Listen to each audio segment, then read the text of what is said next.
자, 그러면 저희 12챕터. 예, 오늘이었는데, 뭐야. 아까 저희 그 수업하면서 했던 부분 중에 제가 녹화를 안 해드린 부분이 있어요. 그죠? 그 부분부터 다시 녹화 멈췄던 부분부터 다시 한번 좀 설명을 해보도록 하겠습니다. 챕터 12.2예요. 12.2고 마이토틱 페이즈가 유사 분열기죠. 페이즈들을 크게 인터페이즈랑 마이토틱 페이즈로 나눈다 그랬습니다. 인터페이즈 안에는 이 부분은 아직 안 나왔네요. 죄송합니다. 예. 인터페이즈랑 마이토틱 페이즈가 왔다 갔다 하면서 지금 여기서부터 마이토틱 페이즈랑 인터페이즈가 나오면서 셀 사이클이 돕니다. 예. 셀 사이클, 세포 주기죠. 세포가 어떻게 분열을 하는지 그 주기가 있고요. 그 주기 크게 본다 그러면은 실질적으로 세포가 분열이 되는 마이토틱 페이즈가 있고요. 그리고 그 분열을 준비를 한다라고 생각을 할 수 있는 인터페이즈가 있습니다. 물론 인터페이즈 동안에는 세포들 여러 가지 기능들을 다 하고 있어요. 세포들마다 다 기능이 다르죠. 피부 세포도 있고, 심장 세포도 있고, 간 세포도 있고, 근육 세포도 있고, 세포들마다 여러 가지 종류가 있고 기능들이 다 다릅니다. 근데 그런 기능들이 실질적으로 일어나는 시간은 인터페이즈에 나타나고 있어요. 그리고 각각의 세포들마다 분열을 하는 속도가 다를 수 있고 분열을 하는 시기도 다를 수 있는 거죠. 예를 들어서 피부 세포 같은 경우에는 계속해서 분열을 합니다. 그러니까 각질이 떨어져 나가고 그러는 거죠. 분열을 하면서 이제 죽는 세포들도 생기고, 근육 세포 이런 것들은 이제 완전히 다 자라난 다음에 어릴 때는 계속 만들어져요. 새로운 근육 세포들이 만들어지고, 근육 세포 말고 또 어떤 것들이 있나? 신경 세포 이런 것들도 다 크고 나면은 이제 더 이상 분열을 하지 않는다 그럽니다. 그래가지고 나이 먹어가지고 다치면은 고생을 하는 거죠. 어릴 때는 다쳐도 약간 그 영향이 좀 적죠. 빨리 낫고, 그죠? 그리고 간세포 같은 경우에는 분열이 멈춰져 있다가 다치면은 바로 재생이 됩니다. 그런 식으로 세포들마다 셀 사이클 돌고 이런 데 차이가 있는데, 1882년도에 독일의 플레밍이라는 과학자가 크로모솜을 이제 관찰을 할 수 있는 염색약을 다이를 발견을 했습니다. 그래서 그 다이들을 이용을 해가지고 세포들을, 크로모솜이라는 건 DNA죠. DNA들을 염색을 하면서 계속해서 세포들을 관찰을 할 수가 있었던 거예요. 그 사람이 관찰을 해봤더니 DNA 양이 늘어나는 시기가 있더라. 그리고 세포 안에서 그 DNA들이 분리가 되는 그런 시기가 있더라. 라고 해서 마이토시스랑 그리고 분리가 된 다음에 그 다음에 세포 질이 떨어지더라. 사이토키네시스, 세포질 분리입니다. 그죠? 세포질이 마이토시스가 일어나고 세포질이 분리가 되는 그런 것들 관찰을 할 수가 있었습니다.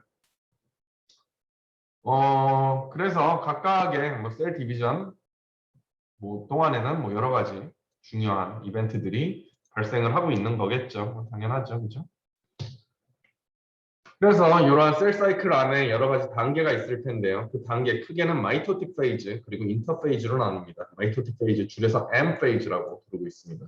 그리고 이 마이토틱 페이즈 안에는 마이토시스, 실질적으로 유사 분열, 그 DNA들이, 그러니까 복제가 된 DNA들이 분리가 되고 세포 질이 분리가 되는 마이토시스 과정과 사이토키네시스 과정이 속해져 있습니다. 그리고 인터페이즈 동안에 이렇게 세포가 두 개의 같은 DNA를 가지고 있는 두 개의 세포로, 딸세포로, 페어런트 셀이 딸세포 두 개로 분리가 되려고 하면은 일단 DNA가 양적으로 2배로 늘어나야겠죠. 그리고 여러 가지 단백질들, 분리가 된 다음에도 얘들 기능을 해야 되니까 단백질들이라든지 여러 가지 또 계속해서 만들어내야 될 겁니다. 그죠? 그래서 그런 것들을 준비를 하는 세포 분열의 입장에서 본다 그러면은 이 인터페이즈는 세포가 증식을 하고 이런 분열을 준비를 하는 기간이다라고 생각을 하시면 될 것 같아요. 인터페이즈, 시간적으로 본다 그랬을 때 인터페이즈와 마이토틱 페이즈, 시간적으로 마이토틱 페이즈는 굉장히 짧습니다. 매일매일 24시간 주기로 그 분열을 하는 세포가 있다 그러면은 마이토틱 페이즈, M 페이즈는 1시간 정도밖에 되지가 않아요. 나머지 시간들은 전부 다 G1 페이즈, S 페이즈, G2 페이즈입니다. 그리고 G1 페이즈가 가장 길고요. S 페이즈 동안에 DNA가 복제가 되는 시간이에요. 그래서 S 페이지는 신세시스의 줄임말입니다. 그리고 G1 페이지와 G2 페이지, first gap, second gap, 특별한 일이 일어나지 않는다. 뭐 굉장히 옛날에 만든 말이라서 뭐 갭이라는 표현을 썼어요. 근데 실질적으로는 이 안에서 굉장히 중요한 일들이 많이 일어나고 있습니다. 뭐 세포, 뭐 메타볼릭, 뭐 이런 액티비티들, 뭐 실질적으로 작용을 하는 자기 할 일들을 하는 이런 시간들, 뭐 G 페이지에 그리고 뭐 G0 페이지라는 것도 있습니다. 그 부분도 뒷부분에 가서 배워볼 거고요. 모든 뭐 세포 자체는 뭐 세 페이지 동안에 전부 다 자라나는데 크로모좀이 듀플리케이션 되는 거, 복제가 되는 시기는 S 페이지입니다. 신세시스 페이지죠. 그래서 크게 나눠서 본다 그러면은 뭐 이런 식입니다. 뭐라 그럴까요? 뭐 대략적으로 스키마틱하게 이렇게 그림을 그려서 본다 그러면은 일단 DNA는 양적으로 G1 페이지에는 뭐 늘지 않고 S 페이지에는 이렇게 DNA가 늘어나는 거죠. 디플리케이션이 일어나게 되는 겁니다. 그리고 G2 페이지에 가서 이제 준비를 하고 셀 디비전 준비를 하는 거고요. M 페이지에 가서 두 개로 나눠지게 되는 겁니다. 그 안에 마이토시스와 사이토키네시스가 일어나게 되는 거고요. 그리고 여러 가지 메타볼릭 액티비티, 그리고 셀 그로스, 여러 가지 세포가 증식을 하고 메타볼릭 액티비티를 나타내는 시기들, 전반적으로 인터페이지에 가서 나타납니다. 세포가 분열하는 동안엔 뭐 어떤 일을 할 수가 없겠죠. 그래서 두 개로 나누는 게 마이토시스고, 사이토플라즘, 세포 질이 두 개로 나눠지는 게 사이토키네시스다. 그래서 두 개의 도터셀, 딸 세포들을 만들어낼 수가 있는 겁니다. 그리고 각각의 세포들은 또 새로운 주기 안으로 들어가게 됩니다. 그래서 이 주기가 쉽게 뭐 분열을 하지 않는 애들은 뭐 여기서 G1 페이지에서 넘어가지 않고 S 페이지로 가지 않고 분열을 하지 않는 세포들 같은 경우에도 DNA가 한 쌍 존재를 하죠. 23개, 23쌍 사람을 기준으로 얘기한다면 23쌍, 46개가 있습니다. 그 얘기는 S 페이지로 넘어가지 않는 거예요. G1 페이지에서 특정 단계에서 G 페이지에 계속 남을 수 있게 들어가게 되는데 거기 뭐 G0 페이지라고 부르는 부분입니다. 그래서 우리가 지금 관심 있는 거는 세포가 어떻게 분열하는지 유사분열에 가장 초점을 맞추고 있어요. 그래서 그럼 마이토시스죠. 유사분열 맞나? 예, 마이토시스인데 이 마이토시스는 크게 프로페이즈, 프로메타페이즈, 메타페이즈, 애나페이즈, 텔로페이즈 5단계로 나누어서 사람들 생각을 하고 있습니다. 물론 어떤 기준을 가지고 생각을 하고 있는 거죠. 한국말로는 전기, 전중기, 중기, 후기, 말기 이렇게 얘기를 하고 있어요. 그럼 각각의 단계마다 어떤 일들이 일어나는지 좀 더 자세하게 알아보도록 하겠습니다. 일단 여기서 좀 중요하게 생각을 해야 되는 부분이 있는데 센트로점이라는 게 있습니다. 센트로점은 중심체라고 한국말로는 번역을 하고요. 이 중심체라는 거가 이제 결정적으로 나누어질 수 있게 그런 능력을 주는 겁니다. 그래서 저희 앞부분에서 세포 기관들을 배울 때 센트로점에 대해서 좀 나왔었고요. 그죠? 그 안에는 센트리올이라고 하는 그 구조가 두 개가 있습니다. 두 개가 수직으로 이렇게 붙어 있죠. 근데 실질적으로 뭐 센트로점 요 각각을 센트로점이라고 부르는데 여기서 뭐 분리를 하는 데 있어서 센트리올은 뭐 사실 뭐 실험적으로는 센트리올이 중요한 건 아니다. 이렇게 그림으로 보게 되면은 센트리올이 이렇게 뭐 눈에 띄어가지고 중요하지 않을까 생각할 수도 있는데 뭐 꼭 그렇지는 않다고 합니다. 센트로좀 자체는 이 전체를 센트로점이라고 부릅니다. 주변에 막 이렇게 나와 있죠. 노란색이. 이게 마이크로 튜브를 나타내고 있는 겁니다.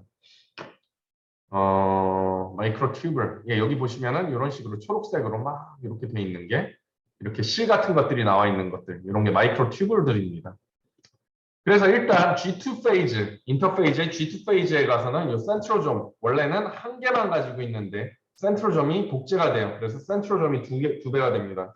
그리고 이 앞 단계 S 페이지에서 크로모점들, DNA들이 두 배로 복제가 되게 되죠.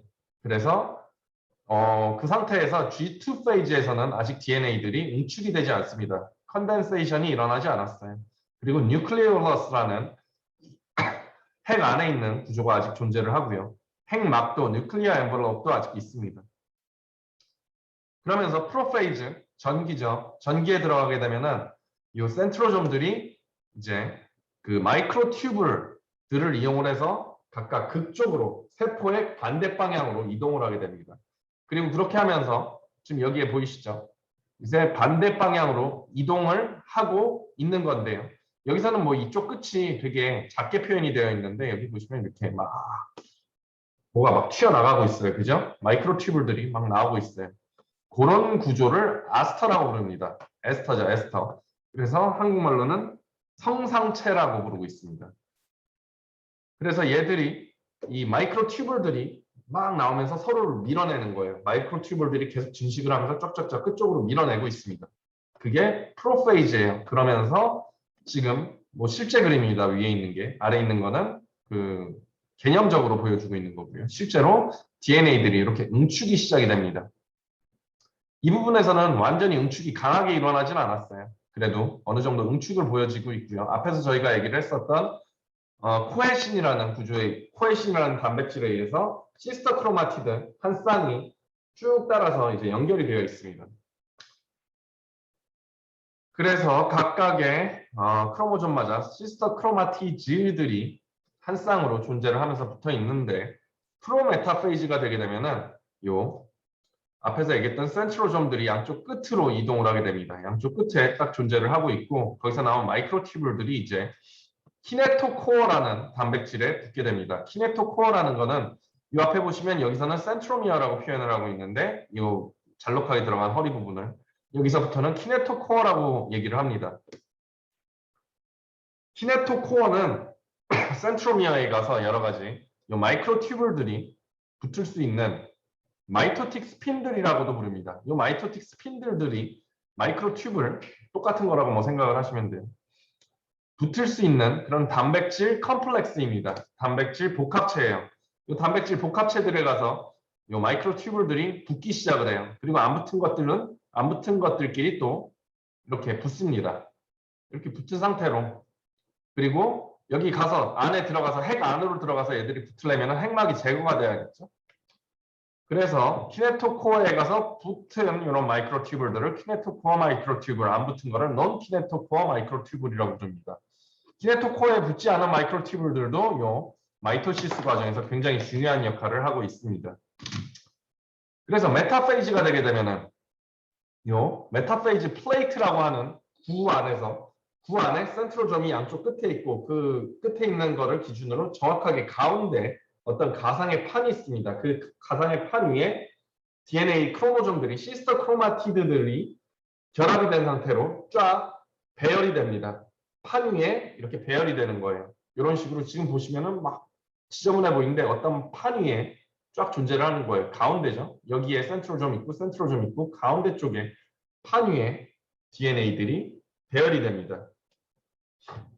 이 앞단계 프로메타페이즈에서 어느 정도 붙기 시작을 한 다음에 둘 다 붙은 것들도 있죠? 얘들은 중간에 있지 않아요. 근데 왔다 갔다 하다가 딱 가운데 가서 배열이 되게 됩니다. 신기한 것 같아요. 그죠? 거기가 메타페이즈예요. 그리고 이때는 전부 다 키네토코어에 가서 마이크로 튜블들이 전부 다 붙었고요. 마이토틱 스핀들들이 전부 다 붙어 있습니다. 한 가닥만 붙는 게 아니에요. 여러 가닥 붙을 수 있어요. 그리고 그 붙는 숫자는 종들마다 다 차이가 있다라고 합니다. 그리고 정확히 가운데 이제 일렬로 배치가 된 다음에 에너페이즈에 가서는 이 DNA들을 양쪽 끝으로 시스터 크로마티드 각각을 양쪽 끝으로 당기게 됩니다. 잠시만요. 하고 있고 양쪽 끝으로 쭉 당겨놔요. 에너페이즈에. 키네토코어에 붙은 마이크로튜블들은 이렇게 DNA들을 양쪽 끝으로 당겨옵니다.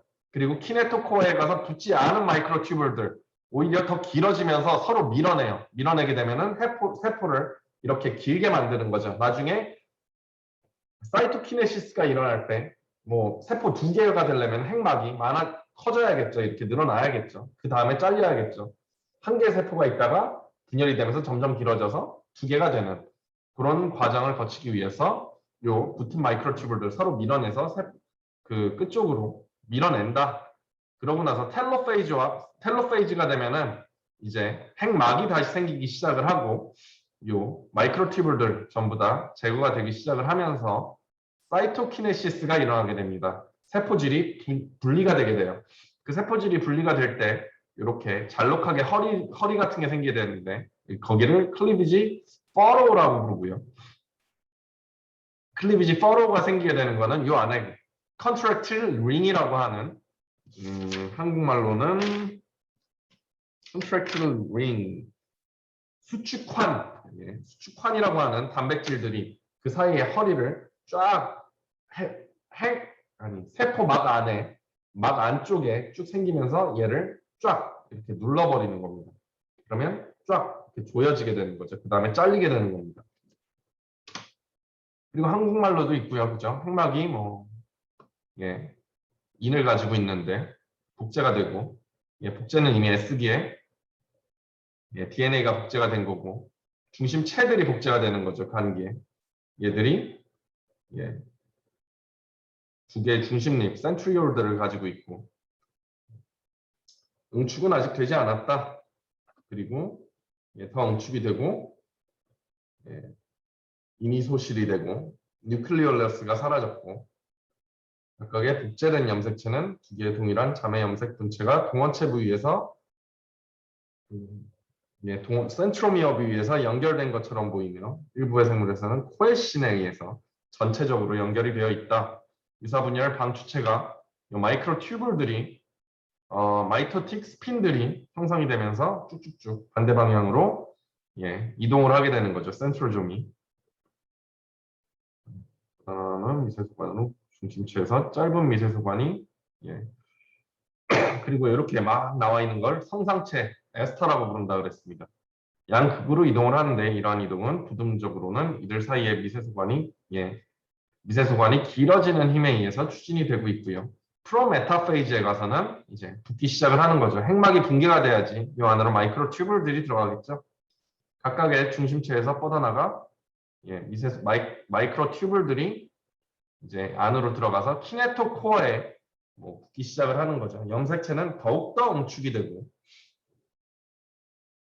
각각의 염색 분체, 시스터 크로마티드들의 동원체에 특수화된 단백질이 결합하여 키네토코어, 방추사 부착점, 키네토코어가 형성이 된다. 일부 마이크로튜블은 방추사 분차점에 결합하여 키네토코어에 결합을 해서 키네토코어 마이크로튜블이 되고 이것들이 염색체를 앞뒤로 잡아당긴다. 양쪽 다 붙으면 막 쭉쭉 당기고 왔다 갔다 하다가 딱 가운데에 가서 메타페이즈에 가서 거기에 가서 멈추게 되는 거죠. 방추사 부착점에 결합하지 않은 미세소관은 여기에 안 붙은 이런 것들은 논키네토코어 마이크로튜블이라고 했습니다. 방추사의 반대편 극쪽에서 뻗어나와 있는 다른 미세소관과 결합을 하는 거죠. 이렇게 결합이 되어 있습니다. 그리고 중기에 두 중심체는 이제 세포의 반대편 끝에 위치를 하고 있고 염색체는 이동하여 방추체의 양극 사이 중앙에 위치하는 가상의 면인 이미지너리 플레이트인 메타페이즈 플레이트에 딱 멈추게 되는 겁니다. 지금 저희 2D로 보고 있는데 사실 3D에서 이렇게 판 위에 있는 거죠. 그죠? 판 위에 있는 겁니다. 세포가 있으면 판이 있고 그 판 위에 쫙 이렇게 있는 거예요. 각 염색체의 두 자매 염색 분체에 있는 방추사 부착점에는 반대편 극에서 나오는 미세소관이 결합된다. 키네토코어 전부 다 마이크로 튜블들에 전부 다 연결이 되어 있어요. 안 돼 있는 게 있으면 시작이 다음 단계로 넘어가지 않습니다. 그래서 애너페이즈에 가장 짧은 단계로 몇 분 안에 끝난다. 굉장히 빠르게 진행이 되고요. 코에신 단백질에 의해서 시스터 크로마티드들이 붙어 있다고 그랬죠. 끊어지면서 시작이 됩니다. 그 결과 한 염색 분체에서 두 개의 자매 염색 분체가 갑자기 분리되기 시작을 하는데 각각이 이제 염색체가 되는 거죠. 떨어져 나온 두 개의 딸 염색체는 방추사 부착점 키네토코어 마이크로튜블이 짧아짐에 따라 세포의 반대편 끝으로 이동을 하게 된다. 얘들이 막 짧아지면서 이쪽으로 이동을 해요. 이들 마이크로튜블이 동원체 부위에 결합되어 있기 때문에 염색체는 동원체 부위가 먼저 끌려가 무슨 소리야? 이렇게 이런 식으로 이쪽이 먼저 막 쭉쭉 끌려온다는 얘기인 것 같습니다. 그죠?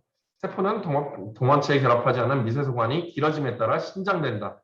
얘들은 그 키네토코어에 안 붙은 이런 마이크로튜블들 서로 밀어내는 거죠. 그래서 얘들 길어지고 있는 건데 약간 타원형이 됐어요. 그죠?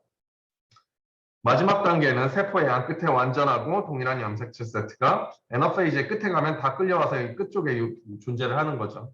그리고 텔로페이지가 되게 되면은 두 개의 딸 핵이 세포 안에서 형성이 되기 시작한다. 핵막이 생기기 시작하는 겁니다. 그죠? 핵막이 모세포의 핵막 조각과 내막계의 다른 부분들로부터 생겨난다. 인이 다시 생겨나고요. 뉴클리올러스가 다시 생겨나는 겁니다. 그리고 요 응축이 되어 있던 컨덴세이션이 일어났던 DNA들을 전부 다 다시 풀어지게 되는 거죠. 실같이 막 풀어집니다. 남아있던 방추체 그 센트로좀의 그 미세소관들이 모두 탈중합된다. 없어진다는 얘기예요. 하나의 핵이 두 개의 유전적으로 동일한 핵으로 나눠주는 유사분열이 이제 완성이 됐습니다. 그러고 나면은 사이토키네시스가 일어나는 거죠. 세포질 분열의 말기에 분열은 말기의 뒷부분에 시작돼요. 유사분열 직후에 두 개의 딸세포가 나타납니다. 동물세포의 세포질 분열에서 분할구가 생겨나 클리비지 팔로우가 생긴 거죠. 세포가 두 개로 갈라진다. 컨트랙트 링이 빡 하고 잘라서 자를 때 생기게 되는 겁니다. 예, 글로 돼 있는 거 다 설명했죠, 그죠? 예, 설명 안 한 거 없습니다. 예, 넘어가도록 할게요. 예, 인터페이지 때 센트로점이 생기게 되고요. 보면서 쭉 넘어가도록 하겠습니다. 프로메타페이지의 끝에는 두 개의 센트로점들이 끝쪽에 존재를 하고 아스터라는 이렇게 튀어나와 있는 마이크로튜블들 구조가 있고요. 예, 각각의 센트로점에서 튀어나와 있고, 예, 요 얘기 센트로점이랑 스핀들 마이크로튜블이랑 아스터 요 세 개를 다 해서 스핀들이라고 부릅니다. 스핀들. 아까 수업 때도 한국말로 해봤던 것 같습니다. 예, 방추체 요 세 개를 다 합쳐서 방추체라고 부른다. 그리고 각각의 시스터 크로마티드에는 키네토코어 방추체 부착점이라고 한국말로는 얘기를 해요. 키네토코어가 존재를 하고 이거는 프로틴 컴플렉스인데 센트로미어에 가서 붙어 있습니다. 그래서 여기에 마이크로튜블이 가서 붙는 거죠. 프로메타페이지 때 이제 붙기 시작을 하고 메타페이지 때는 전부 다 붙고 가상의 메타페이지 판인 메타페이지 플레이트에 가서 쭉 배열이 된다. 라인업 하니까 1열인 것 같은데 그냥 배열 넓게 다 판 위에 있는 거죠. 예, 가운데 있습니다. 예, 그림으로 나타내고 있고요. 그리고 예, 에너페이지 때 코에신이 없어지면서 세퍼레이지에 의해서 코에신들이 제거가 되게 됩니다. 세퍼레이지에 의해서 코에신이 제거가 되면 그 다음에 양쪽 끝으로 쫙 끌려가기 시작을 하는 거고요. 마이크로튜블이 점점 짧아지면서 키네토코어에 붙어 있는 마이크로튜블들이 쭉쭉 짧아지면서 쫙 당겨 오는데 예, 그 마이크로튜블들이 없어지면서 제거가 되게 되는 겁니다. 그래서 저희 뭐 요거에 대한 내용도 예, 나올 거예요. 그죠? 그러면 이 키네토코어에 붙어 있는 마이크로튜블들을 이 마이크로튜블들이 막 이렇게 제거가 되면서 짧아지면서 이렇게 들어간다 그랬는데 그렇게 갈 때 생각을 해볼 수 있는 게 두 개가 있겠죠. 짧아지는 쪽이 이쪽에서 얘를 제거를 하면서 짧아지냐, 이쪽에서 얘를 제거를 하면서 쭉쭉 따라가는 거냐, 그렇게 생각을 할 수가 있는데 그 부분에 대해서는 실험적으로는 키네토코어가 먹으면서 가는 그런 형태를 띠고 있다라고 얘기를 하고 있어요. 그죠? 먹으면서 간다. 그래서 팩맨 메커니즘이라고 한다. 팩맨이라는 옛날에 게임이 있었어요. 이렇게 동그랗게 생겨서 앞에 입 있는데 막 냠냠냠냠 막 먹으면서 먹을 거 먹으면서 앞으로 가는 겁니다. 그래서 키네토코어가 막 마이크로튜브를 먹으면서 가는 것 같다. 그래서 팩맨 메커니즘이라고 부릅니다.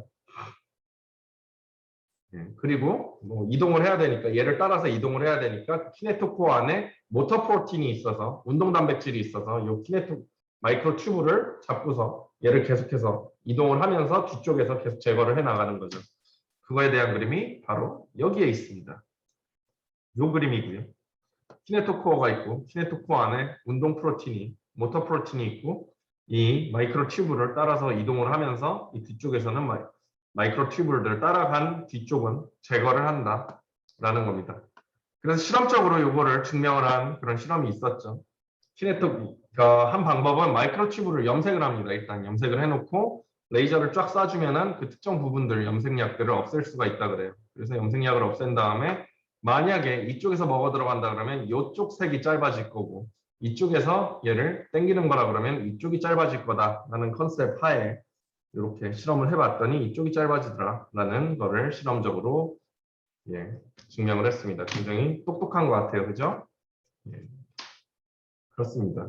그런데 뭐 최근에는 아니다, 센트럴점 쪽에서 마지막에 가서는 땡긴다, 센트럴점 쪽에서 제거를 하면서 가지고 오는 거다라는 결과도 있다라고 합니다. 예, 그래서 요즘에는 뭐 둘 다 일어나는 것 같다라고 얘기를 하고 있어요. 이런 거죠. 과학이라는 게 이럴 수도 있고 저럴 수도 있고 이러면 이렇게 될 거야. 뭐 실험 디자인 해가지고 실험해보고 남들이 이미 한 거 보면서 보는 거는 참 쉬운데 자기가 하려고 그러면 생각하기가 참 어렵죠. 그죠? 쓸데없는 얘기였고요. 그리고 뭐 키네토코어에 안 붙어 있는 마이크로튜블들은 서로 밀어낸다. 서로 밀어내서 세포가 이렇게 길어지게 된다. 그러고 나서 뭐 자를 수가 있다. 그리고 애너페이즈 끝에 가면은 양쪽 끝으로 다 이동이 되겠죠, 당연히. 그리고 사이토키네시스가 일어나게 되는 겁니다.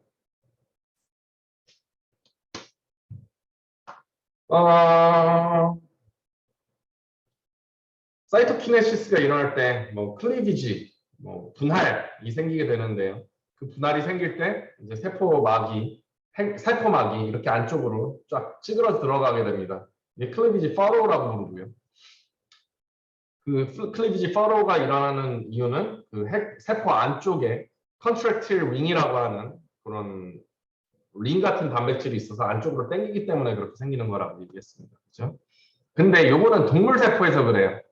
식물 세포에서는 셀 플레이트가 세포 안쪽에 판이 이렇게 쫙 하고 생깁니다. 그래서 그게 완전히 양쪽 세포들을 두 개의 세포를 막게 되면은 이제 각각이 새로운 세포가 되는 거고 그런 식으로 세포가 만들어지게 됩니다. 그 그림이 여기에 있어요. 동물 세포는 이런 식으로 클리비지 컨트랙틸 링에 의해서 클리비지 팔로우가 생기면서 분리가 되게 되고 식물 세포 같은 경우에는 셀 플레이트가 짠 하고 생겨가지고 새로운 세포 벽을 만들게 되면은 두 개의 세포가 생기게 된다라는 부분입니다. 식물 세포고요. 분열이 되고 있습니다. 넘어갈게요.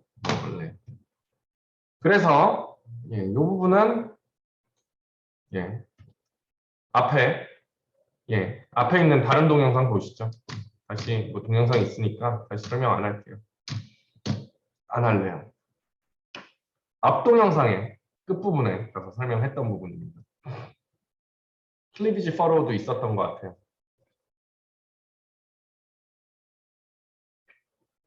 자, 그래서 12.3부터 아예 수업 시간에 진행을 안 했었는데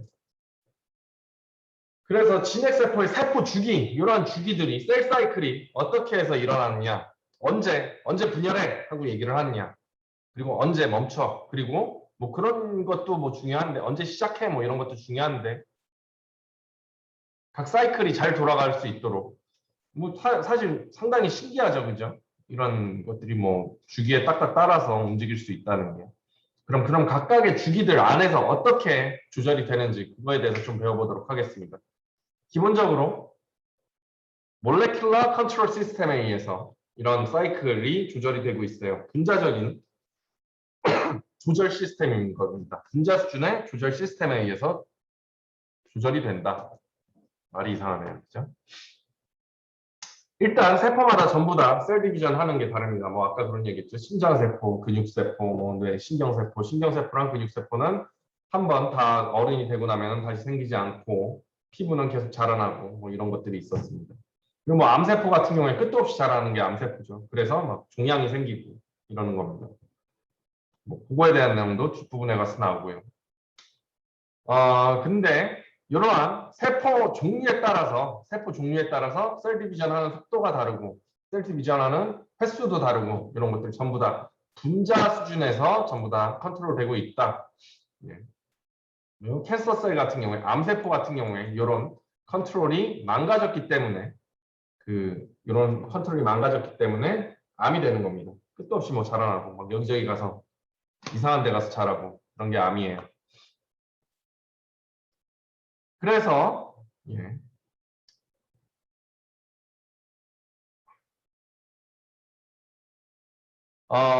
이런 세포 주기를 조절을 하는 어떤 분자가 있지 않을까 뭐 그런 생각을 해서 여러 가지 실험들을 했어요. 근데 일단 그런 그런 뭐라 그럴까요? 신호들 내부에도 있고 외부에도 있습니다. 외부에서도 받을 수 있고 내부에서도 받을 수 있어요. 근데 셀 사이클을 조절을 하는 뭐 M기에서 뭐 예를 들어서 뭐 메타페이지에서 제대로 얘들이 판 위에 어떤 가상의 판 위에 딱 배열이 된다 그랬는데 그리고 키네토코어에 전부 마이크로튜블들이 연결이 돼 있어야 되고요. 근데 그 판 위에 가서 제대로 애들이 배열이 다 안 돼 있고 마이크로튜블이 제대로 연결이 안 돼 있어. 그러면은 다음 단계로 넘어가면 안 됩니다.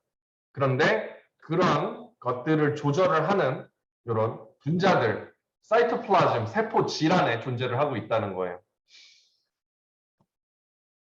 왜 세포 질환에 있다고 생각을 하느냐? 그럼 뭐 실험적으로 뭐 해봐가지고 그런 겁니다. 그 실험에 대한 내용도 바로 다음 슬라이드에 있네요. 두 개 다른 그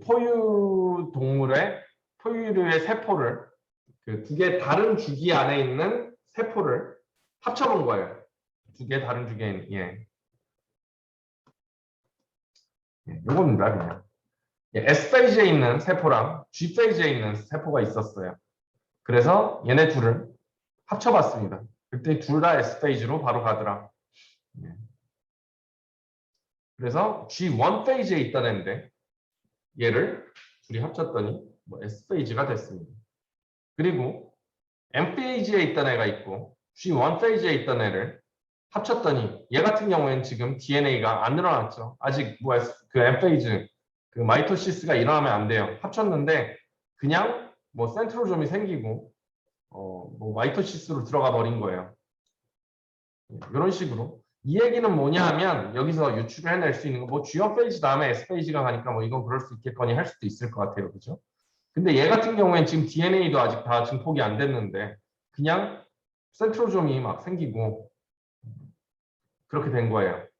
그 얘기는 얘들이 실질적으로 합친 거는 요 세포 질을 퓨전을 시킨 거죠. 이런 식으로 합쳤습니다. 합쳤더니 둘 다 그 분열이 시작이 돼버리더라. 그 얘기는 요 세포 질 안에 뭔가 중요한 분자가 존재를 하지 않았을까라고 생각을 할 수가 있는 거예요. 한국말로 M기 세포가 G원기 세포와 융합되면 G원 핵은 곧바로 유사 분열에 들어가 염색체가 복제되지 않았음에도 불구하고 방추사가 형성되고 염색체가 응축된다. 예. 결론은 G원기 세포를 S기나 M기의 세포와 융합한 실험의 결과는 S기나 M기 세포의 세포질에 존재하는 어떤 물질이 S기나 M기로의 진행을 조절했다는 것을 시사한다라는 겁니다. 그죠?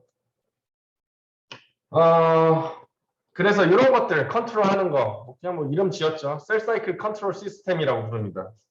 예, 세포 주기 조절 시스템. 예. 이름에 뭘 하는지 다 쓰여 있어요. 셀 사이클을 컨트롤하는 시스템이 있다. 그리고 이러한 그 분자적인 신호들, 뭐 물리적인 신호도 있을 수 있습니다. 물리적으로도 셀 사이클들 조절이 돼요. 그래서 앞에 약간 제가 뭐 좀 고민을 했었던 게 여기서는 마치 뭐 이 세포 질환에 있는 요 분자들만 가지고 조절을 하는 것처럼 얘기를 해가지고 약간 제가 고민을 했는데 그건 아니에요. 그건 아니에요. 바깥쪽에 외부에 이런 자극이라든지 이런 거에 의해서도 컨트롤이 되고 있습니다. 인터널 그 내부 자극, 내부의 컨트롤 시스템도 있고 외부의 컨트롤 시스템도 있어요. 외부의 컨트롤 시스템이라는 건 예를 들면은 세포가 밀도를 센싱을 합니다. 밀도를 감지를 해요. 전에 우리 앞에서도 뭐 세포막에 있는 여러 가지 단백질들이 옆에 누가 있는지 뭐 이런 거 센싱을 한다 그랬죠. 그래서 그런 것들을 외부 자극입니다. 그런 것들은 외부에 지금 농도가 너무 높아. 옆에 누가 있어. 옆에 다른 세포가 있어. 그러면 나는 분열을 안 할래. 이런 것들 익스터널 컨트롤이죠. 좀 전에 세포 질 안에 있었던 사이토플라즘 안에 있는 어떤 분자에 의해서 조절이 됐다. 그런 것들은 인터널 컨트롤입니다. 그죠? 그리고 앞에 봤던 M 페이즈, G1 페이즈, S 페이즈, G2 페이즈 이런 페이즈들 크게 보면 있었고요. M 페이즈 안에 프로 페이즈, 프로 메타 페이즈, 메타 페이즈, 에너 페이즈, 텔로 페이즈 다 얘기했는지 모르겠는데 그런 페이즈들 안마다 전부 다 체크 포인트가 있어요.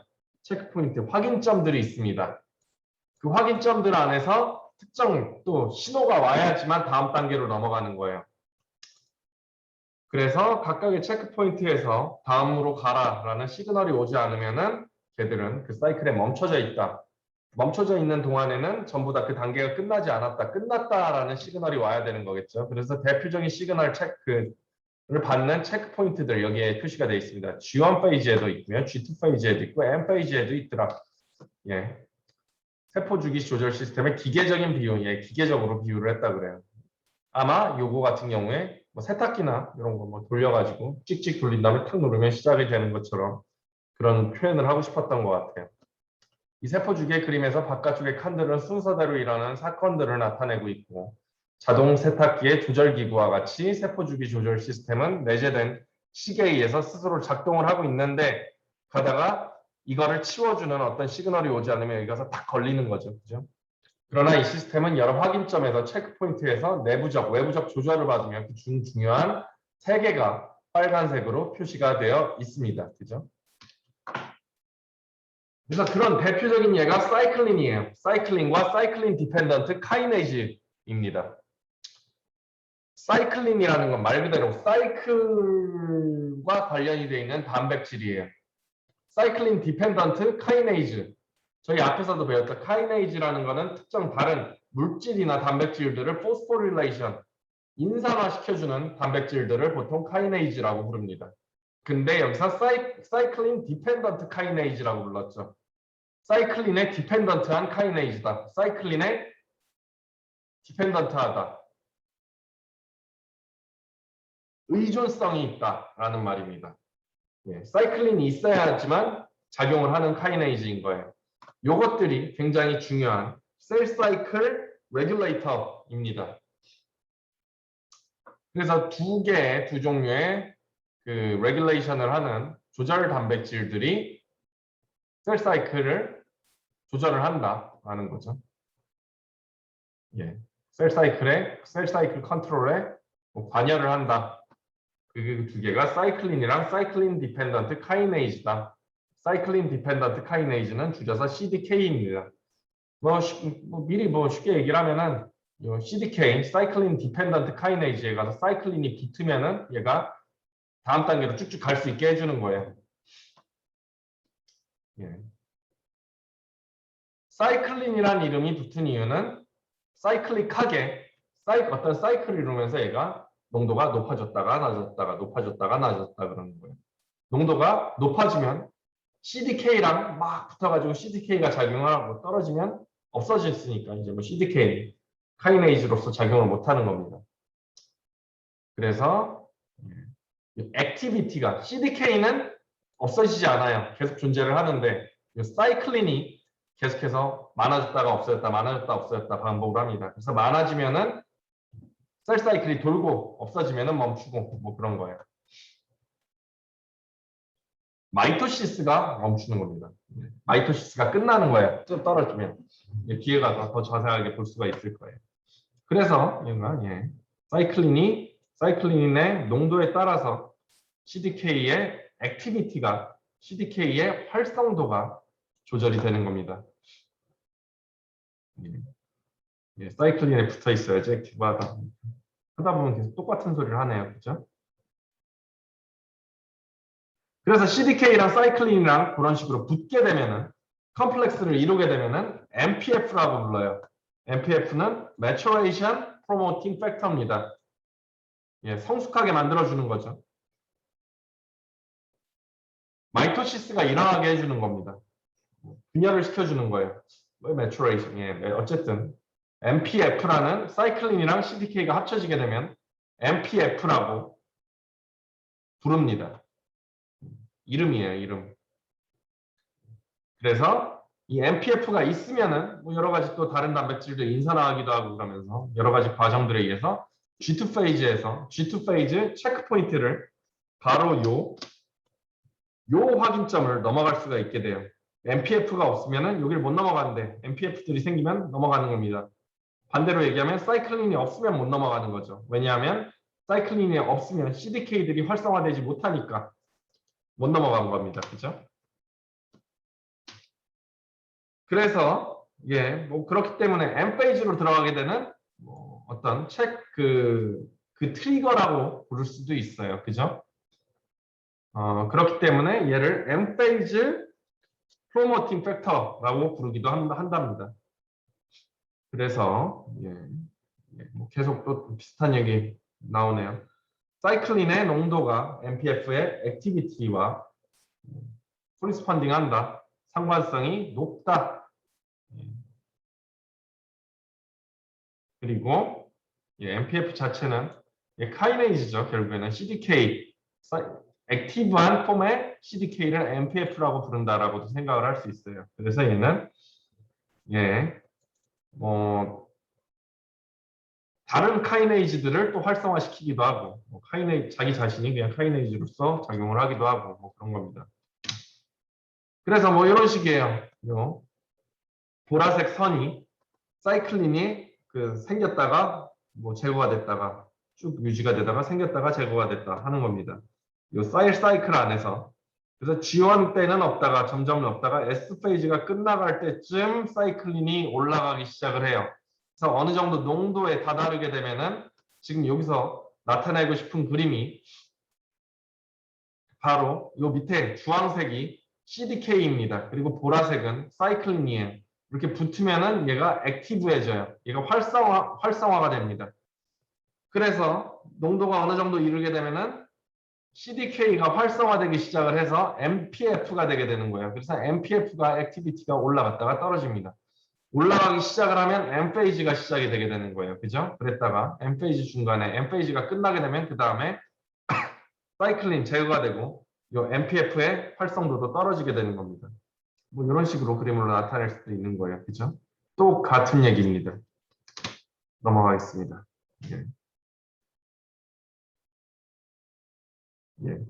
그죠? 그래서 좀 전에는 이 MPF 같은 경우에 인터널 시그널을 봤어요.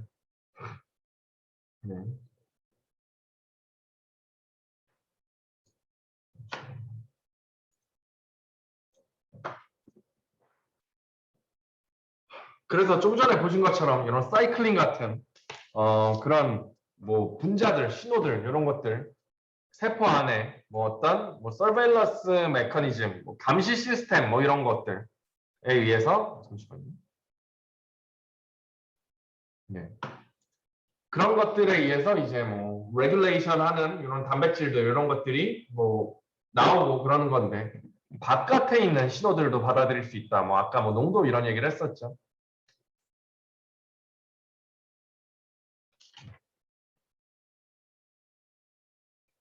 그래서 일반적으로 내재된 정지 신호를 기본적으로 가지고 있고요.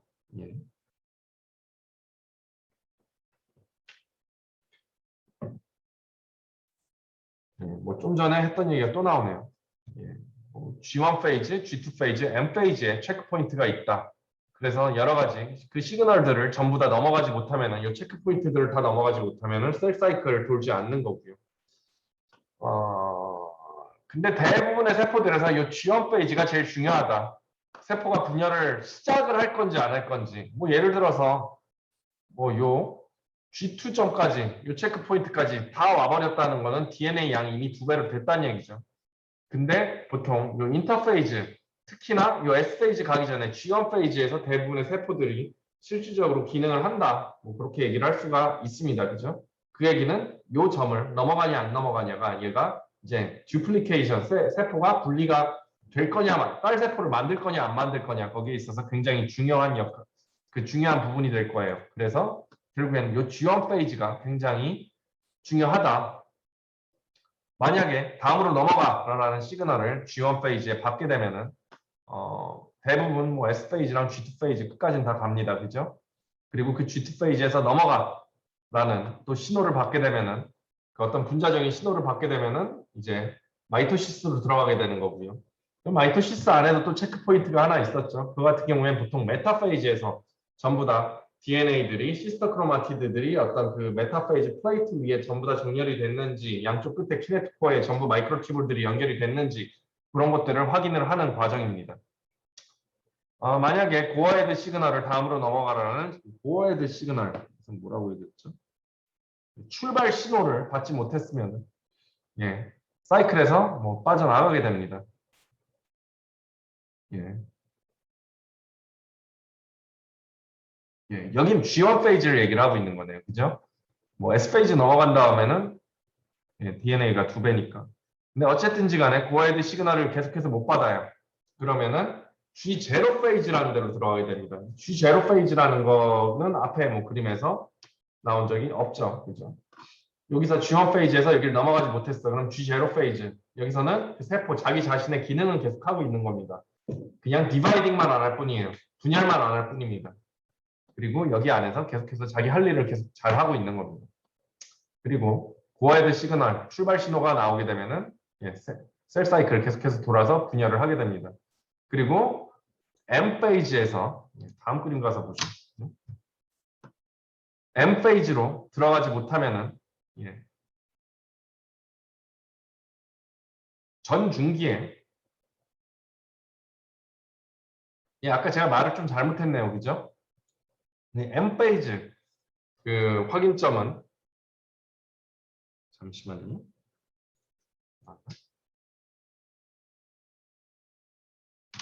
네, 방추사가 마이크로 튜블이 키네토코어에 전부 다 바인딩을 안 했으면 전부 다 붙지 않았으면은 다음으로 안 넘어가는 겁니다. 메타 페이지로 안 가는 거네요. 죄송합니다. 예, 말을 잘못했어요. 이 점에서는 이 체크 포인트에서는 전 중기에 프로메타 페이지에 그 전부 다 모든 키네토코어에 마이크로 튜블이 연결되어 있는지 안 되어 있는지 확인을 하는 단계입니다. 그리고 전부 다 연결이 됐으면은 이제 중기 근데 전부 다 연결이 되면은 아마 플레이트 안에 어차피 연결이 다 서게 되는 거고. 그죠?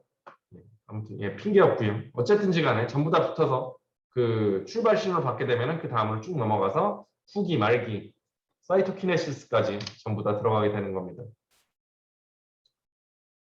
그래서 좀 전에 보신 것처럼 뭐 예를 들어서 방추사가 전부 다 붙었는지, 예, 마이크로튜블이 전부 다 키네토코어에 가서 붙었는지 이런 것들이 이제 어떤 시그널이 되는 거예요.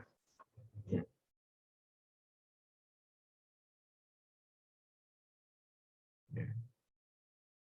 그러네. 예, 좀 전에 그림에서는 또 이렇게 나타났는데 여기서 말로는 그렇게 쓰여 있습니다.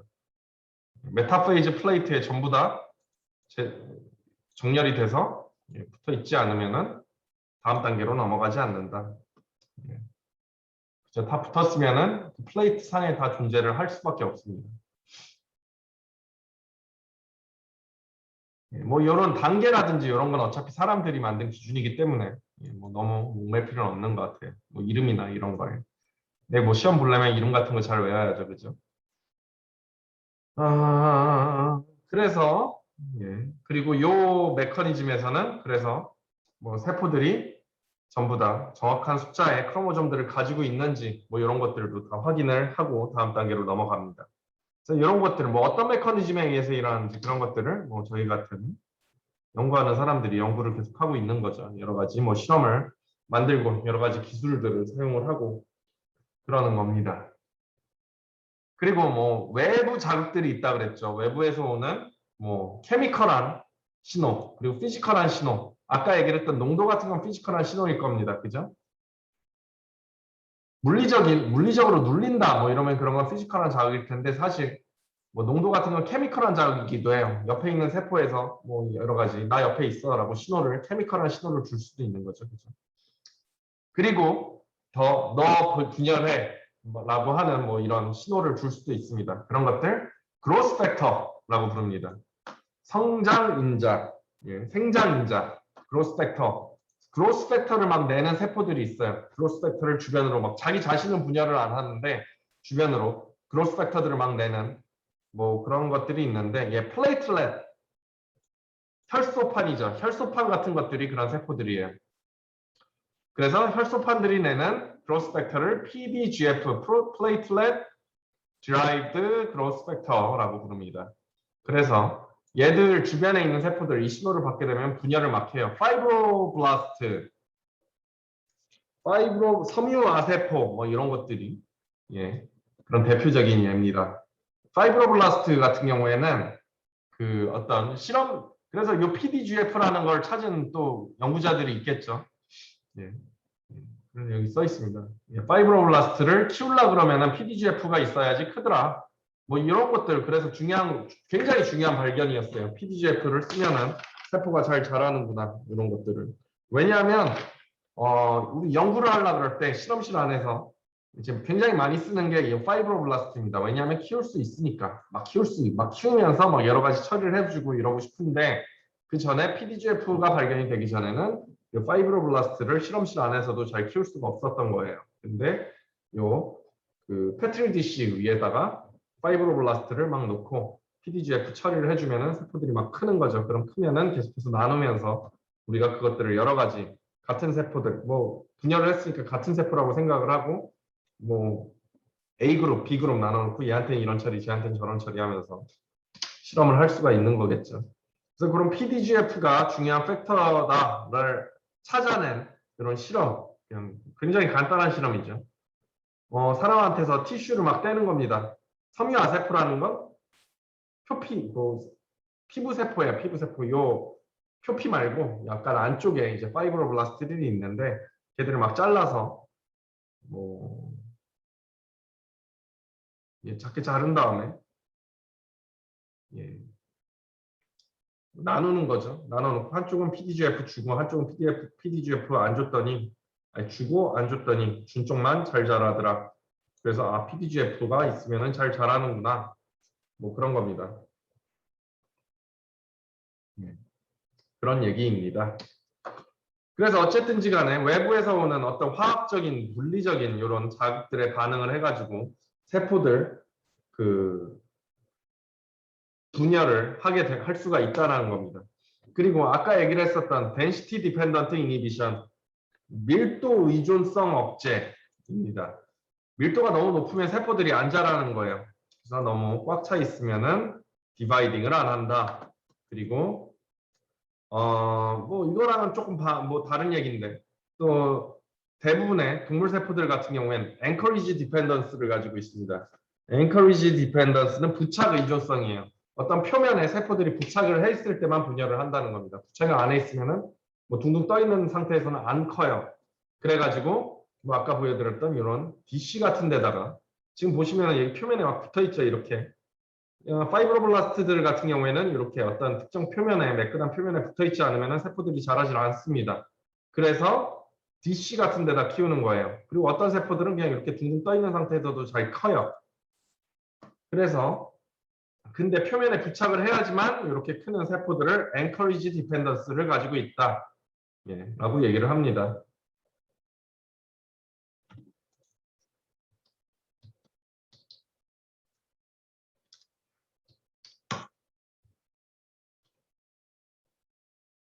그래서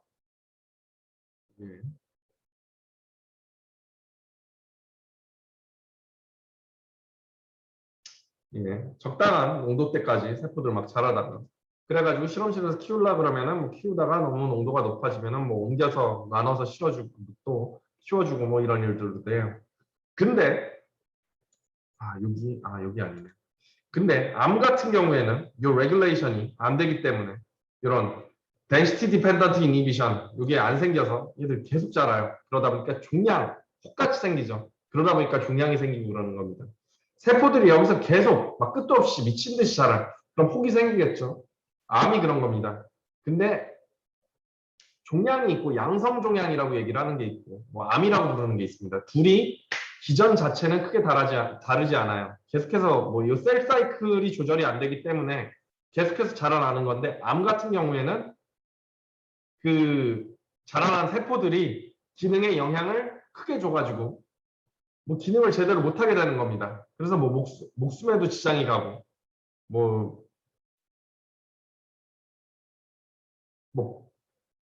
굉장히 뭐 어쨌든 기능에 영향을 크게 주게 된다 그러면은 그런 거를 뭐 악성 종양, 뭐 전이도 되고 막 이러면은 뭐 그런 거 암이라고 하는 건데 그냥 양성 종양 뭐 떼면 괜찮아요. 이런 것들 그런 것들이 계속 끝도 없이 자라서 그냥 혹 같은 건데 그냥 떼면은 정말로 이제 안에 있는 세포들은 문제가 없는 뭐 그런 것들 뭐 양성 종양, 비나인 튜머라고 부르는 뭐 그런 부분들입니다. 그래서 density dependence를 보여주고 있어요. 일단 encourage dependence 세포들은 어떤 표면에 기착이 되어 있어야지 자라는 겁니다. 그래서 density dependent inhibition이 생기게 되면은 세포들 이제 꽉 차게 되면 더 이상 자라지가 않는 겁니다. 그래서 그런 것들이 정말 있는지 확인을 하고 싶으면 중간에 살짝 흠집을 내보면은 얘들 다시 자라서 요 사이를 채우는 거죠. 근데 캔서 셀들 같은 경우에는 암들 같은 경우에는 이렇게 보시면은 하나의 레이어로 크는데 얘들은 위로 계속해서 끝도 없이 계속 자라나는 거예요. 이런 어떤 이니비션이 일어나지가 않는 거죠. 셀 사이클을 막아주는 이런 기전이 망가졌기 때문에 끝도 없이 자라서 뭐 종양이 되게 되는 겁니다. 그죠? 예. 암세포는 한 층 이상으로 계속 분열하여 세포가 겹쳐진 덩어리를 형성을 한다. 암세포는 부착 의존성이나 밀도 의존성 억제를 보이지 않는다라는 겁니다. 예. 자, 그래가지고 저희 셀 사이클 조절을 하는 뭐 CDK 그 농도 디펜던트 이니비션 뭐 이런 것들 배워봤는데 뭐 CDK 이런 것들 말고도 계속해서 셀 사이클 조절을 하는 여러 가지 기전들은 계속해서 밝혀지고 있습니다. 연구하고 있는 거고요. 어쨌든지 간에 그런 뭐 한 개를 소개를 했다 이렇게 생각을 하시면 될 것 같아요. CDK, 사이클링, 그리고 MPF 뭐 이런 것들 잘 외우셔야겠죠. 그렇죠? 예. 그런데 뭐 이런 셀 사이클을 조절을 하는 기전들 이런 것들이 망가져 있는 게 결국엔 암이다. 암. 예. 암이라는 거에 대해서는 뭐 굉장히 이제 뭐 얘기들이 많습니다. 저희 그냥 암 이렇게 다 뭉뚱그려서 얘기를 하는데 암도 굉장히 종류가 여러 가지 있고 폐암, 신장암, 주경부암 뭐 이런 식으로 뭐 암을 굉장히 생겨난 위치적으로 얘기를 많이 하고 있는데 폐암이어도 폐암이 생기는 기전들 굉장히 다양하고요. 잠시만요.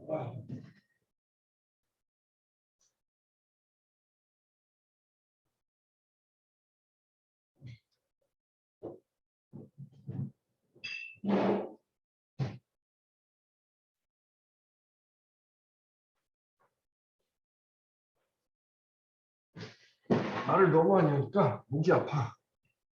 아무튼 기전들도 다양하고 어떤 DNA가 망가져가지고 뭐 유전자가 망가지고 예를 들어서 아까 그 CDK 같은 경우에 계속해서 활성화가 돼요.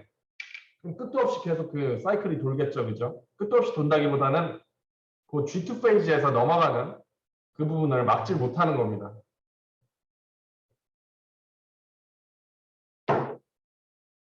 그래서 그런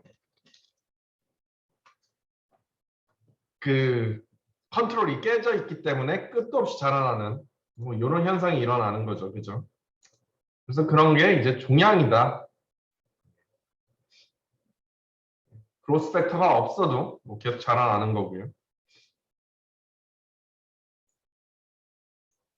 그리고 그로스 팩터 없어도 계속 자라나는데 뭐 직접 그로스 팩터를 계속 만들어내고 있을 수도 있는 거고요. 그리고 그로스 팩터가 없는데도 그냥 계속 뭐 계속해서 그 신호를 전달을 하고 있을 수도 있는 거고요. 뭐 여러 가지 일이 있을 수 있습니다. 그래서 그러다 보니까 원인이 다양한 거예요. 원인이 다양하다 보니까 치료법도 뭐 맞춰서 해야 되는 거죠. 그래서 요즘에 뭐 맞춤 치료 뭐 이런 얘기들 많이 하고 있습니다. 프리시전 메디슨 뭐 이런 것들인데 어쨌든지 간에 이렇게 세포가 정상세포랑은 다른 형질을 띠게 된 걸 트랜스포메이션 됐다 그래요. 형질이 전환됐다. 트랜스포메이션 되었다. 뭐 전에 트랜스포머라는 영화도 있었죠. 요즘엔 별로 인기가 없는데. 전환되는 겁니다. 자동차였는데 로봇가 됐죠. 그런 식으로 세포가 끝도 없이 자라날 수 있도록 이렇게 트랜스포메이션이 돼버린 거예요. 소리를 하네. 아무튼 예, 근데 보통 이렇게 형질 전환이 되고 뭔가 문제가 생기게 되면은 사실 앞에 뭐 DNA가 망가지고 그러면 이런 일이 생길 수 있다 그래요. 근데 그런 걸 막는 여러 가지 기전들이 몸 안에 존재를 하고 있습니다. 예를 들어서 DNA를 복제를 하는데 레플리케이션이 일어날 때 에러가 생겼어요. 뮤테이션이라고 하죠. 뮤테이션이 생겼을 때 그런 것들을 센싱을 해가지고 더는 뭐 그 세포들이 뭐 자동으로 죽게 한다든지 앞에 뭐 아포토시스 뭐 이런 얘기 했었습니다. 그럼 뭐 아포토시스가 일어날 수도 있고 잊지 말아야 될 단백질이 몸 안에 있어요. 그러면은 이뮤 시스템에 의해서 면역 체계에 의해서 그런 세포들을 제거를 할 수도 있습니다. 그런 여러 가지 기전들이 있는데 그런 것들을 피했어요. 만약에 이뮤 시스템에 의해서 제거가 되지 않으면은 튜머가 되게 되는 겁니다. 예. 그래서 비정상의 세포들이 막 엄청 뭉태기로 커지는 거죠.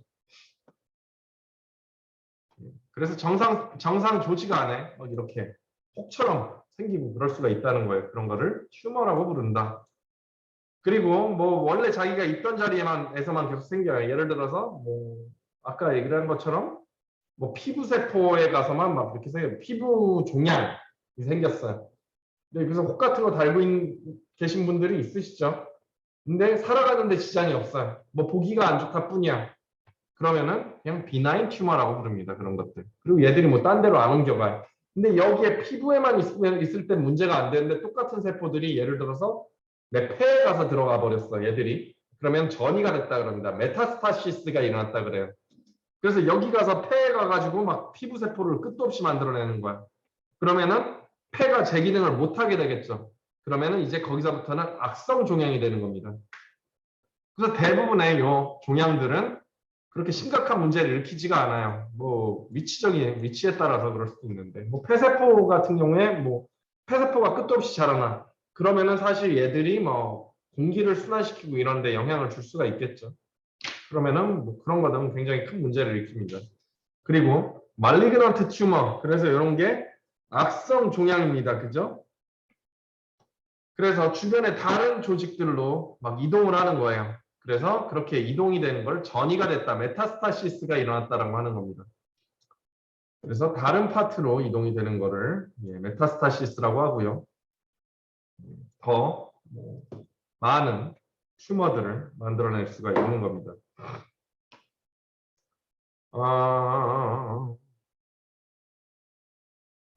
그래가지고 암이 생기게 되면 여러 가지 처리를 하죠. 뭐 방사선 치료 같은 것도 합니다. 그래서 방사선 치료, 뭐 화학요법 뭐 이런 것들을 하는데 방사선 치료를 하면은 일단 딱 암이 있는 그 조직, 그 암 조직에다가만 방사선을 막 쬐고 싶은 거예요. 그래서 그 방사선을 조사를 하는 그 방법도 계속해서 개발이 되고 있습니다. 정확하게 타겟만 그 때릴 수 있는 막 이런 방법들이 개발이 되고 있고요. 근데 어쨌든지 간에 정상세포들이 영향을 안 받기는 힘들겠죠. 그래도 컨셉은 뭐냐면 암세포들은 그래도 DNA가 더 잘 망가진다. 뭐 그런 생각들이 있는 거고요. 예, 그래서 대부분의 암세포들은 그리고 DNA가 망가져 있는 경우가 많다 그랬죠. 뭐 항상 그런 건 아니지만 어쨌든지 간에 DNA가 망가져 있다는 얘기는 망가진 DNA를 고칠 능력이 없다. 뭐 그런 겁니다. 그래서 레디에이션을 해주게 되면은 방사선을 때려주게 되면은 DNA가 더 망가져서 걔들 죽을 확률이 더 높다. 약간 이런 생각들도 있어요. 그런 컨셉도 있습니다. 그래서 여기 뭐 그 암에 대해서 조금 그려놓고 있네요. 그죠? 여기에 암 조직 떼낸 거고요. 그래서 튜머가 생기게 되면 어떤 잘못된 싱글 셀에서 막 자라나는 거예요. 그래서 그러다가 다른 세포로, 다른 조직으로 전이가 되고 그리고 전이가 되는 과정에서 이런 암세포들 같은 경우에 그리고 뭐 온갖 일이 다 생길 수 있습니다. 온갖 일이 다 생길 수 있어요. 그런 것들 중에서 자기들 쪽으로 많이 자라나다 보니까 이쪽으로 산소가 많이 필요하겠죠. 그럼 혈관들이 이쪽으로 뭐 또 막 이동이 되게 됩니다. 혈관들이 이동이 되면 그 혈관들을 또 따라가지고 이 암 세포들이 막 그 혈관이랑 뭐 림프 그 선들을 따라가지고 또 막 다른 데로 다른 티슈로 이동을 하고 다른 티슈에서 또 튜머가 생길 수도 있는 거고요. 그래서 그렇게 메타스타시스에 의해서 일어난 튜머들을 메타스테이틱 튜머라고 또 부르고요. 그래서 다른 곳으로 뭐 이동이 될 수도 있다. 이러면 굉장히 심각하겠죠. 이러다 보니까 뭔가 분비를 하는 기관에 암이 생기게 되면 튜머가 생기게 되면 더 심각한 문제를 일으킵니다. 그래서 췌장 막 분비를 하죠. 췌장 안에서 여러 가지 물질들을 분비를 하는데 췌장에 암이 생겨버리면 걔들은 온몸으로 막 난리가 나게 됩니다. 그리고 이런 암세포들도 여러 가지 종류가 있죠. 뭐 테라토마 막 이런 것들이 있습니다. 한국말로는 막 기형종이라는 게 있어요. 이런 테라토마 같은 것들은 그런 암 조직 안에서 온갖 다양한 막 조직들이 막 생겨납니다. 이빨도 생기고 막 눈알도 생기고 막 이런 것들도 있어요. 그래서 굉장히 뭐 무서운데 그래도 뭐 보기에보다는 막 이렇게 생명에 큰 지장을 주진 뭐 않는다 뭐 이런 얘기도 하고요. 뭐 이런 것들도 어쨌든 암입니다. 암. 그래서 뭐 여러 가지 안 좋은 일들을 하는데 그런 것들을 뭐 치료를 하는 방법에는 앞에 얘기했던 그 방사선 치료도 있고요. 그리고 케모세라퓨틱 드러그, 뭐 화학 요법이라고 하죠 한국말로는. 화학 요법을 사용을 하기도 하는데 이런 화학 요법을 사용이 되는 약들, 화학 제제들 같은 경우에는 보통 셀 사이클을 타겟으로 합니다. 그래서 뭐 셀 사이클을 타겟을 한다는 얘기는 뭐냐면 특정 그 셀 사이클을 뭐 막는다든지 뭐 그런 식으로 들어가게 돼요. 그래서 이런 것들 같은 경우에는 보통 이제 어른들한테 보통 사용을 하게 되죠, 그죠? 그래서 뭐 책을 읽을게요. 뭐 말하기 자꾸 딴소리하고 그러니까. 활발히 분열하는 세포에 독성이 있는 약물을 순환계에 통해서 주입을 한다. 그래서 분열을 활발하게 하고 있는 세포한테 더 큰 영향을 줄 수 있는 이런 약물을 넣는 겁니다. 그래서 화학요법에 사용되는 약물은 세포 주기의 특정 단계를 저해를 하는 건데요.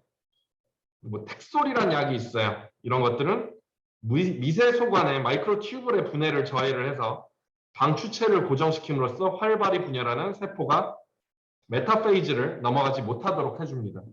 텍솔은 마이크로튜블이 이제 아까 키네토코어에 가서 붙었는데 그 다음 단계로 넘어가지 못하게 해주는 겁니다. 그러면은 그 셀들 더 이상 분열 못하고 그리고 계속해서 DNA에 가서 키네토코어가 붙어 있다 보니까 결국에는 이 세포들이 죽어버리게 되는 거죠. 그런데 문제가 있어요. 그죠? 그래서 보통 화학요법 받은 이런 영화 같은 데서도 보고 그러면은 막 저 암이에요 이러면은 대머리가 뭐 굉장히 대표적인 그런 겁니다. 그 이유는 그 머리카락 만드는 폴리클 뭐 셀들 같은 경우에는 굉장히 분열이 빠르겠죠. 계속 머리카락 만들어야 되니까. 그런 것들 같은 경우에는 분열이 빠르다 보니까 그 약들의 영향을 받게 되는 거예요. 그래서 머리가 다 빠지고 뭐 이런 일들이 생기게 되는 겁니다. 그리고 면역도 굉장히 약해지게 되고요. 여러 가지 면역 세포들 계속해서 분열을 해야 되기 때문에 그런 겁니다. 매스컴은 화학요법이 장세포에 영향을 미치는 결과이며 장 안에서도 굉장히 세포들 빠르게 분열이 되고 있죠. 머리카락이 빠지는 것은 머리카락의 모낭세포의 감염에 대한 민감성은 면역계 세포에 영향을 미친 결과이다. 라고 쓰여져 있습니다. 그래서 이런 셀 시그널링 패스웨이에 대해서 계속해서 연구가 이루어져 있고 그런 것들을 이용해서 암도 치료를 하고 싶은 거고요, 지금.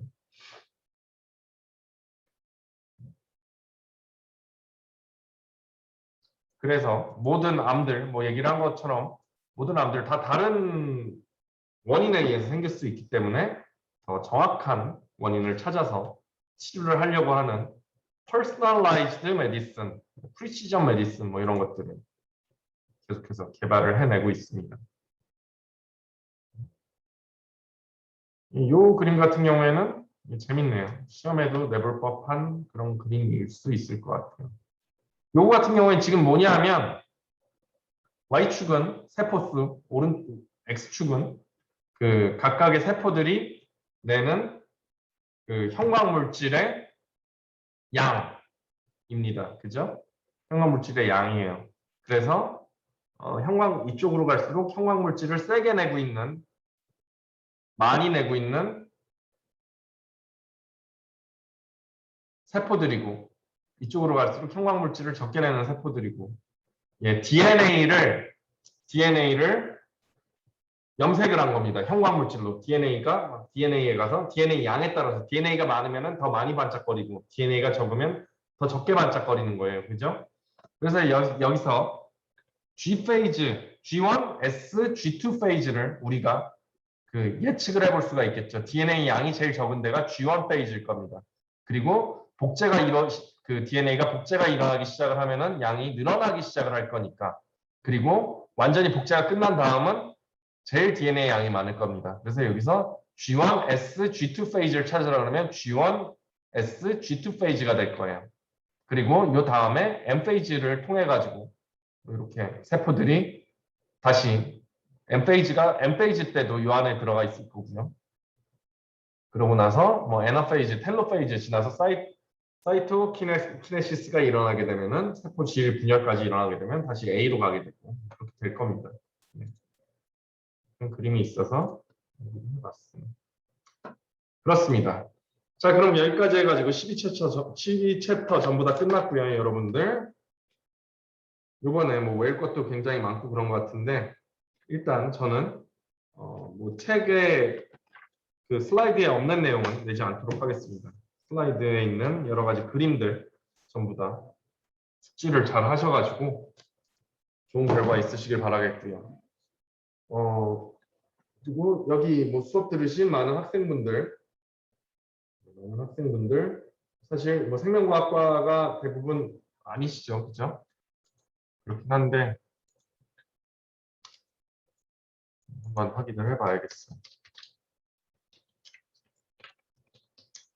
사실 첫 시간에도 뭐 얘기를 했던 것 같긴 한데 이 수업을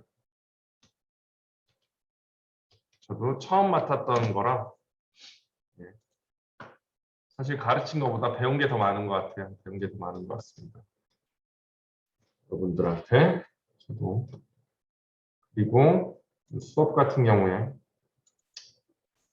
진도를 좀 더 나가고 싶었는데 생각보다 더 많이 못 나갔어요. 그 부분은 아쉽고 죄송하게 생각을 하고요. 앞으로 뭐 어떻게 될지 모르겠지만 더 잘 준비를 해가지고 수업들 더 잘 준비를 해서 나중에는 더 유익한 수업 내용 될 수 있도록 노력을 해보도록 하겠습니다.